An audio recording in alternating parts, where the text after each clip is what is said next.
Hi, good morning. Please introduce yourself. Good day, ma'am, sir. My name is Mikey Gito Ayon, 24 years old, and will be turning 25 this March 23, 2026. I'm single and currently living in Masangkod Norte, Dawan Negros, Oriental. I'm now working now. I'm an ex abroad from Saudi.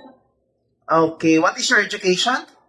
I am a senior high undergraduate. I have NCT holder for vocational of BPT and cookery.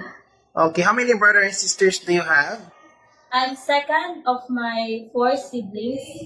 There are two girls and two boys. Okay, please tell me about your working experience. What will you do in Saudi Arabia? I wake up in the morning, play with the kid, and then eat my breakfast. Then, when the kids are asleep, I will do the chores, wash the dishes, the clothes, iron the clothes, and then water the plants. Okay, how old are the kids? The kids are only one. He is 4 years old. Okay, do you know how to take care of your newborn baby? Yes, sir. If the baby is crying, what will you do? I will sing a lullaby, a baby song. Okay, and then if ever the children or the baby is naughty, what will you do? I will teach him good manners, but be patient. Okay, so if ever you work there in Hong Kong, if ever you have homesick, how can you avoid it? Just take some time, look for some funny videos, inspirational videos, and talk to your family.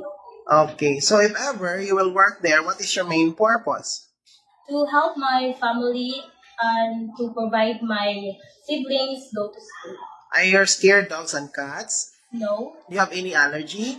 no, Okay, can you sing a nursery song for the baby? yes. Can you sing now? I will sing, I have two hands. Okay, sing now. I have two hands, the left and the right, holding a bag so clean. Okay, thank you. Can you cook a food? Yes, sir. So, what food can you cook? Um, I'm on breakfast food, Western food, Okay, so can you cook some Western food? a little. But Okay. I'm willing to learn. Okay, do you have tattoo on your body? Yes. In which part? My brows are tattoos. Can you say to the camera? Okay. These are tattoos. I have also here in my right arm, mouth, and this also. Okay, that's only tattoos, right? Yes. Okay, if ever there is an elder person in your employer house, are you willing to assist all their needs? Yes, I will. Can you accept the day off but will pay by your employer? Yes. Can you promise to cut your hair short before you come to Hong Kong? Yes. And can you promise not to loan money in Hong Kong? Yes. Okay, lastly, what is your message to your future employer to hire you?